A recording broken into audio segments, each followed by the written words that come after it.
27 June Hindu ধর্মাবলীদের অন্যতম বড় ধর্মীয় উৎসব রথযাত্রা উপলক্ষে রাজধানী জুড়ে নেওয়া হয়েছে কঠোর নিরাপত্তা ব্যবস্থা। উৎসবের শান্তিপূর্ণ আয়োজন নিশ্চিত করতে বোমা নিষ্ক্রিয়কারী দল, সোয়াট, গোয়েন্দা সংস্থা এবং বিপুল সংখ্যক পুলিশ সদস্য মোতায়েন থাকবে।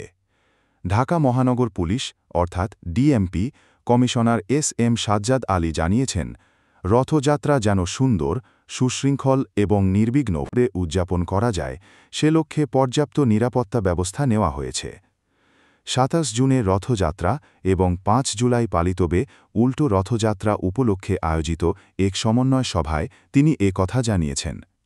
সভায় জানানো হয়, নিরাপত্তা ব্যবস্থার অংশ হিসাবে নগর জুড়ে বসানো হবে বিপুল সংখ্যক সিসিটিভি ক্যামেরা।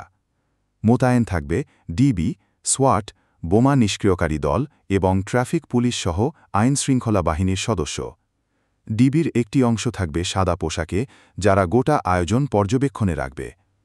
বাংলাদেশে রথযাত্রা মূলত জগন্নাথ, বলরাম এবং সুভদ্রার মূর্তি নিয়ে বর্ণযাত্রা শোভাযাত্রা হিসাবে পালিত হয়। রাজধানীর স্বামীবাগ আশ্রম থেকে ইন্টারন্যাশনাল সোসাইটি ফর কৃষ্ণা কনশিয়াসনেস অর্থাৎ ইসকন মূল রথযাত্রা অনুষ্ঠান আয়োজন করছে।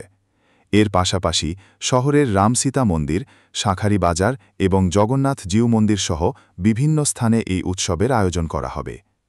ডিএমপি কমিশনার আরও বলেন, ঢাকায় রথযাত্রা একটি বড় শোভাযাত্রা, তাই সবার সতর্ক থাকা জরুরি। তিনি রথযাত্রা আয়োজকদের নির্ধারিত সময়ে শোভাযাত্রা শুরু এবং শেষ করার অনুরোধ জানিয়ে বলেন, সব ধর্মীয় উৎসবে আমরা নিরবিচ্ছিন্ন নিরাপত্তা দিয়ে থাকি। সম্মিলিতভাবে কাজ করলে এই আয়োজনও সফল হবে।